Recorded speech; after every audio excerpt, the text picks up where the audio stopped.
Salut les amis, bienvenue à l'Académie Exponentielle, j'espère que vous êtes en pleine forme. Alors pour ma part, au moment de filmer cette vidéo, il me reste quelques cols et quelques cours particuliers avant les vacances, et quand ça sera à vous de la regarder, eh bien vous serez déjà en vacances. Aussi je vous souhaite de bonnes vacances, et puis si vous êtes en spé, je vous souhaite bon courage pour réviser vos écrits, dont les concours devraient arriver après les vacances. Voilà, alors aujourd'hui je vous propose un exercice de limite, avec donc une limite en plus l'infini, qui nécessite à nouveau, comme la dernière fois, un calcul de développement asymptotique, parce que sinon la limite est une forme indéterminée qu'on ne peut pas lever. Donc si ça vous intéresse de voir ce calcul de développement asymptotique et de limite, eh bien installez-vous, et nous commençons tout de suite, juste après que vous ayez pensé à me mettre un pouce en l'air et à vous abonner à la chaîne si ce n'est pas encore fait, pour me soutenir et m'aider à développer la chaîne si ce contenu vous intéresse. Et puis quant à nous, on ne perd pas de temps et on passe tout de suite sur notre tableau pour voir notre exercice. Alors donc on nous propose de calculer la limite quand x tend vers plus l'infini de x carré fois, entre parenthèses, donc une racine cubique de x cube plus 3x carré moins 3x, moins la racine carrée de x carré plus 2x moins 3.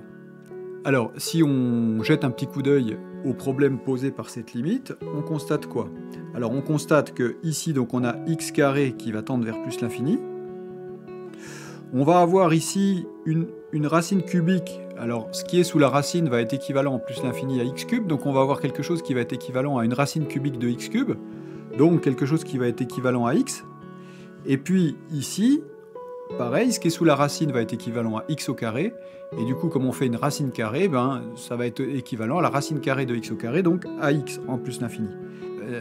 Notre problème, donc, c'est qu'on a une limite plus l'infini fois 0 avec une forme indéterminée. Et donc, il va falloir lever cette forme indéterminée en calculant un développement limité, et en l'occurrence, puisqu'on est en plus l'infini, un développement asymptotique. Alors, comment on va faire un développement asymptotique? Qu'est-ce qu'on va utiliser? On va utiliser les formules racine cubique de 1 plus u, et puis racine carrée de 1 plus u, qui sont des formules dont on connaît le développement asymptotique quand u tend vers 0. Seulement, pour l'instant, nos racines ne sont pas sous la forme 1 plus quelque chose, et on n'a rien qui tend vers 0. Donc, qu'est-ce qu'il faut faire? Eh bien, il faut se ramener à 1 plus quelque chose qui tend vers 0 en factorisant sous la racine le terme dominant, c'est-à-dire le terme de plus haut degré ici, puisque ce sont des polynômes. Et donc, c'est ce qu'on va faire pour commencer. Alors, on va appeler grand A la première expression, et donc ce grand A est égal à racine cubique de x au cube plus 3x au carré moins 3x. Et dans ce grand A, on va factoriser x cube. Alors, on va se retrouver avec x cube facteur d'une expression. On va appliquer la formule qui nous dit que ça nous fait racine cubique de x cube fois racine cubique de... Alors, quand on factorise x cube dans notre racine, ça nous fait 1, plus 3x carré sur x cube, c'est-à-dire 3 sur x, et puis moins 3 x sur x cube, donc 3 sur x carré. La racine cubique de x cube, c'est x en fait, et donc ça nous fait x racine de 1 plus 3 sur x, moins 3 sur x carré, et on voit ici ce qui va nous servir de u, qui va tendre vers 0 quand x tend vers plus l'infini. Et puis, on va appeler grand B l'autre expression, donc racine carrée de x carré plus 2x moins 3. Donc je ne mets pas le petit 2 sur la racine carrée, encore qu'on pourrait le mettre, donc une racine comme ça, c'est sous-entendu racine carrée quand on met rien, égale, du coup, on va mettre en facteur x au carré sous notre racine, et puis ensuite on va appliquer la formule, donc racine de a fois racine de b égale racine de a fois b, pour dire que ça fait racine de x carré fois racine de... Et alors quand on met x carré en facteur sous la racine, ici, ça nous fait 1 plus 2x sur x carré, c'est-à-dire 2 sur x, et puis moins 3 sur x carré. Et ici, on reconnaît notre petit v, qui va tendre vers 0 quand x va tendre vers plus l'infini. Alors, évidemment, oui, j'ai pas pensé à simplifier, donc ça nous fait la racine carrée de x carré. Alors a priori, ça pourrait faire ça pourrait faire rien du tout, en fait. Oui, ça pourrait faire moins x si x était négatif, c'est ça que je voulais dire. Mais en fait, ici, comme x tend vers plus l'infini, bah, x est positif, et donc bah, la racine de x au carré, ça fait x. Racine donc de 1 plus 2 sur x moins 3 sur x carré. Et donc, ce sont ces expressions que l'on va utiliser pour faire notre développement asymptotique en plus l'infini. Alors, passons sur notre tableau suivant.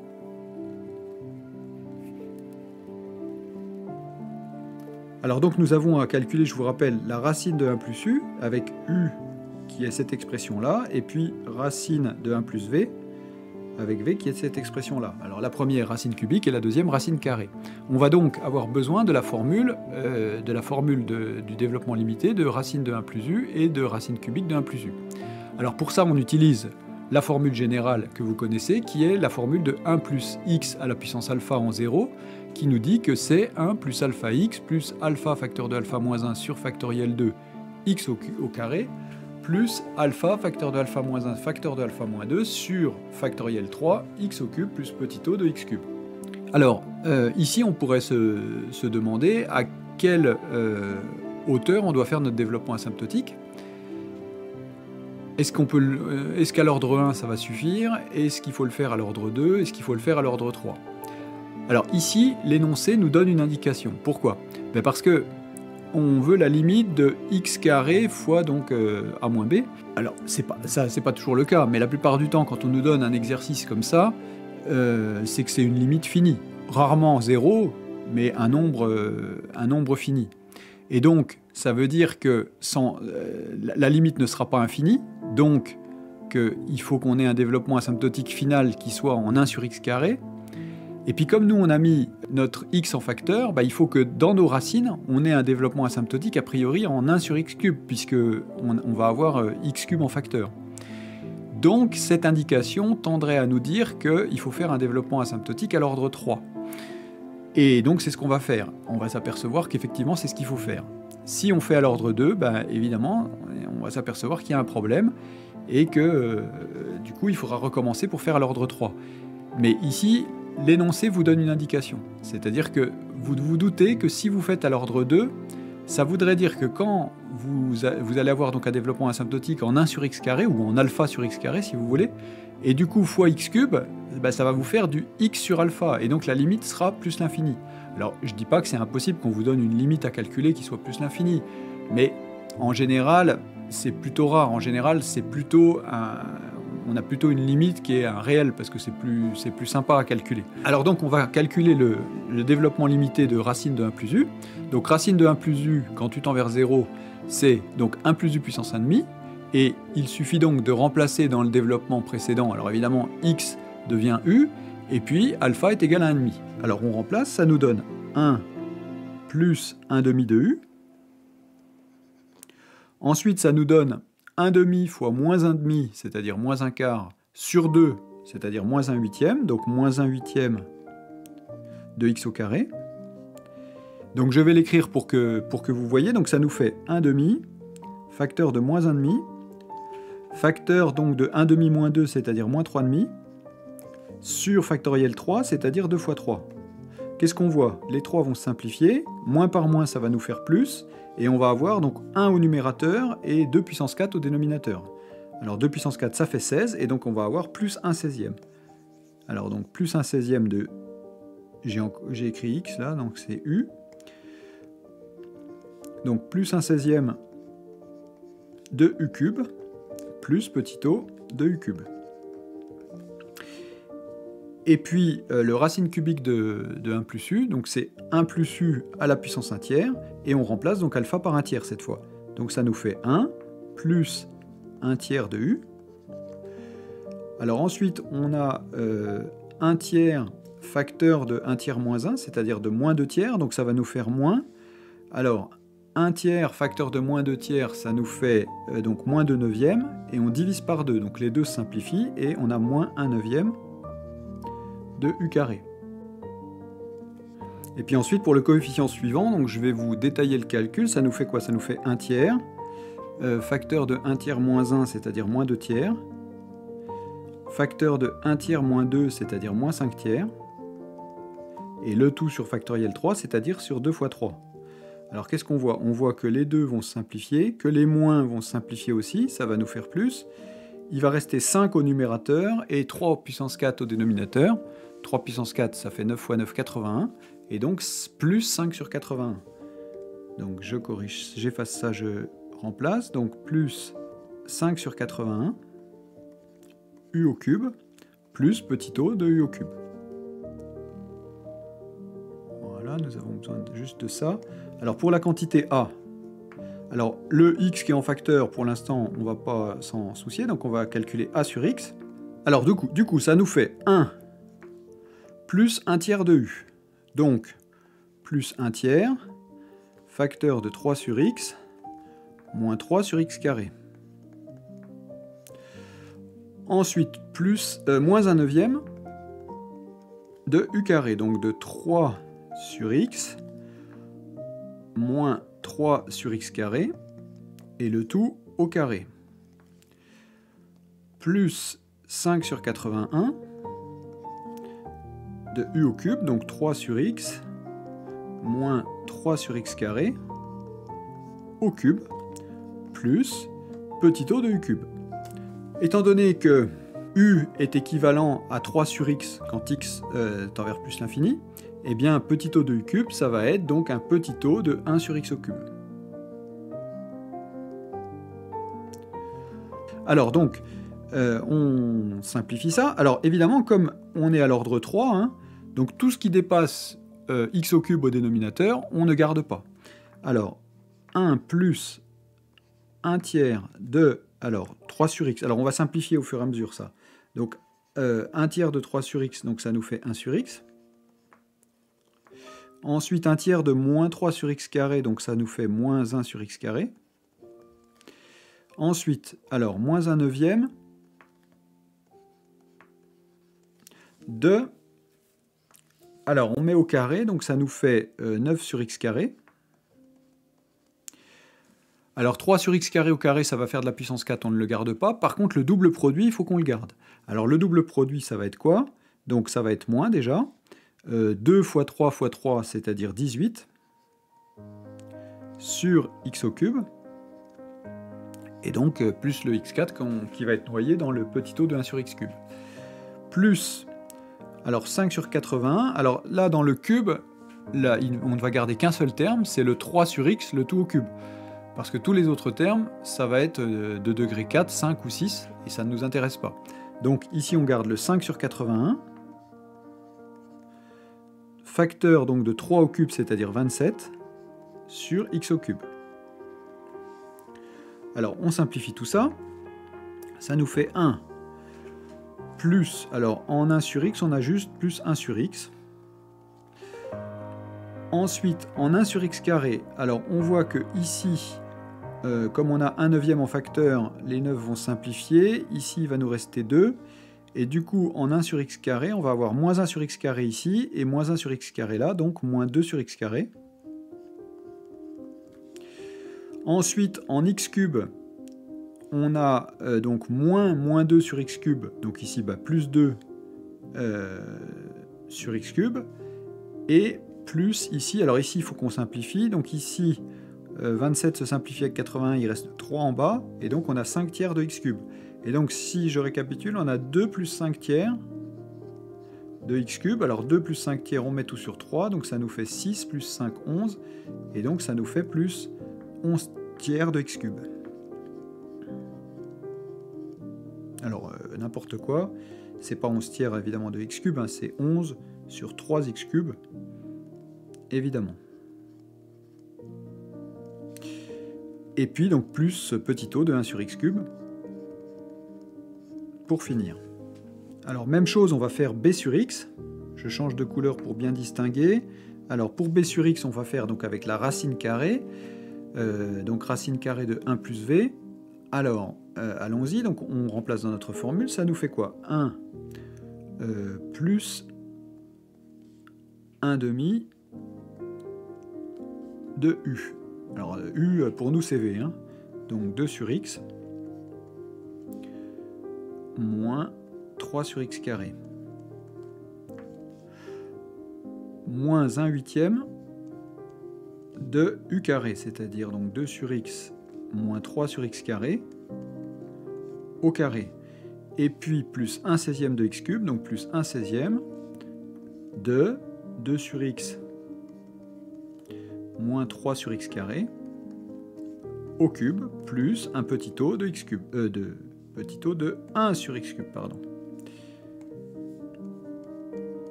Ok. Alors, on va faire un peu de place. Donc, on simplifie. Alors, on a 1, plus, alors ici, on a 1 demi fois 2 sur x, donc plus 1 sur x. Ensuite, on va avoir moins 3 sur 2x carré. Ensuite, on va avoir moins 1 huitième de... Alors, qu'est-ce qu'on va garder ici? Bah, comme tout à l'heure, on va garder le 2 sur x au carré, c'est-à-dire 4 sur x2. Et le double produit qui va nous donner moins 2 fois 2 fois 3, c'est-à-dire moins 12,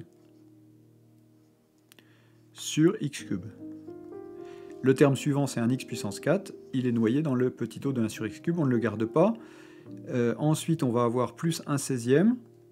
Et ici, pareil, on ne va garder que le premier terme, puisque on va avoir le premier terme qui va être en 1 sur x cube, et les autres termes en 1 sur x4, 1 sur x5, 1 sur x6. On ne garde que le terme en 1 sur x cube, donc 2 au cube, alors 1 sur 16 pour 1 sur 6. 2 au cube, ça fait 8 sur x cube. Et puis, donc, plus petit o de 1 sur x cube. Ensuite, alors, 1 plus 1 sur x, ça ne bouge pas. Ensuite, alors, on regarde en 1 sur x carré. Alors, on va avoir moins 3 demi.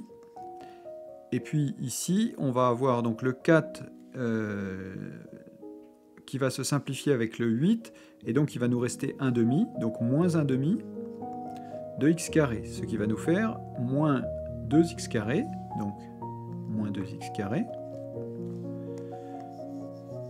Ensuite, pour les x au cube, qu'est-ce qu'on va avoir? On va avoir moins, donc plus 12 sur 8x cube, on simplifie par 4, donc ça nous fait 3 sur 2x cube, donc 3 demi de fois 1 sur x cube, et puis ici, 1 huitième fois... Enfin, 8 fois 1 16e, pardon, donc plus 1 demi. Et donc, à nouveau, ça nous fait 2, et donc plus 2 sur x cube. Et vraiment, j'écris n'importe quoi aujourd'hui, c'est pas x carré, bien sûr, vous avez corrigé, c'est 2 sur x carré. Ok, et puis donc, plus petit o de 1 sur x cube. On va passer en rouge. Quand je fais a moins b, alors pour l'instant, on va faire a sur x moins b sur x, puis on multipliera par x après pour avoir a moins b. Alors, on fait donc la soustraction de cette ligne-là moins cette ligne-là. Alors, on a 1 moins 1, du coup 0. On a 1 sur x moins 1 sur x, du coup 0. On a moins 2 sur x carré moins 2 sur x carré, du coup 0. Et en fait, on va avoir juste ce terme-là, c'est-à-dire 11 sur 3x cube moins 2 sur 3x cube.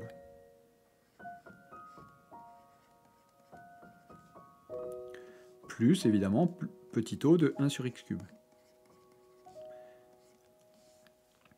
Ce qui va nous faire, donc, on est directement sur 3x cube, je vérifie que je ne fais pas d'erreur, si je fais encore une bêtise, ici il n'y a pas de 3, donc moins 2 sur x cube, et du coup je mets sur 3 justement, donc sur 3x cube ça va nous faire 6, et donc 11 moins 6 ça fait 5, et donc 5 sur 3x cube.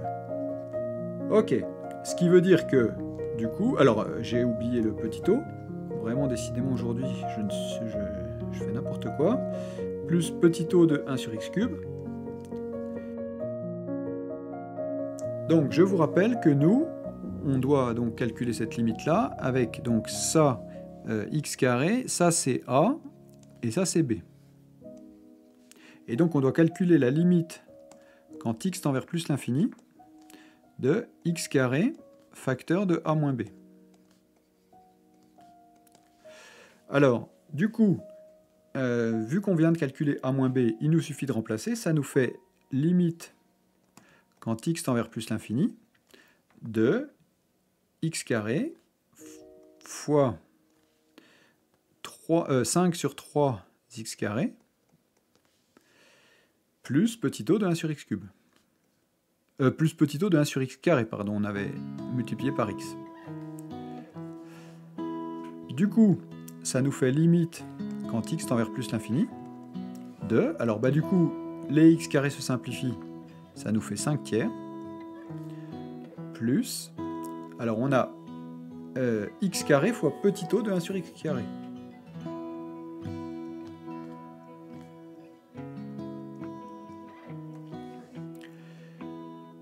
Alors, par définition, x carré petit o de 1 sur x carré, ça tend, quand x tend vers plus l'infini, vers 0. Hein, puisqu'en fait, ça, c'est petit o de 1 sur x carré sur 1 sur x carré, et par définition du petit o, eh bien, donc, du coup, ça tend vers 0. Et donc, notre limite, c'est 5 tiers plus un truc qui tend vers 0. Du coup, notre limite, c'est égal à 5 tiers. Et voilà comment, avec notre développement asymptotique, on a pu obtenir donc la limite de notre fonction. Alors voilà pour cet exercice. J'espère que toutes mes petites erreurs d'inattention ne vous auront pas perturbé et ne vous auront pas empêché de comprendre cet exercice. J'espère que ça vous a plu et que ça vous a montré comment faire donc, des développements asymptotiques de manière assez fine. Hein, il faut faire attention. Vous avez vu, il n'y a rien de difficile en fait, mais il faut juste bien s'y prendre point par point. Et être minutieux à chaque étape. C'est surtout ça qui est important. Il n'y a pas de choses vraiment difficiles dans le calcul, mais il faut être minutieux. Et ça, apprendre à être minutieux, c'est une chose importante pour vous, pour éviter de faire des erreurs bêtement, juste parce que vous manquez d'organisation dans votre façon d'écrire les choses. Je n'ai pas trop de leçons à donner, vu le nombre de petites erreurs que j'ai fait pendant cette vidéo. Bref, ça vous montre que tout le monde en fait, et que l'important, c'est pas de ne pas faire d'erreurs, parce que ça, je pense que c'est pratiquement personne. C'est simplement de bien vérifier au fur et à mesure ce qu'on fait, pour corriger nos erreurs au fur et à mesure qu'on les fait. Voilà, et écoutez, j'espère que ça vous a plu, je vous remercie beaucoup de m'avoir suivi jusque-là. On se retrouve à la fin de la semaine pour une autre vidéo, sur les équations différentielles cette fois. Et puis on continuera des exercices de limite dans les semaines qui viennent. J'ai envie d'étoffer tout un article sur ces limites avec les développements limités et les développements asymptotiques. Voilà. Alors, je vous remercie. Le pouce si ce n'est pas fait. Et puis, prenez soin de vous. Profitez bien de votre semaine de vacances. Travaillez bien quand même. Et puis, à bientôt. Salut!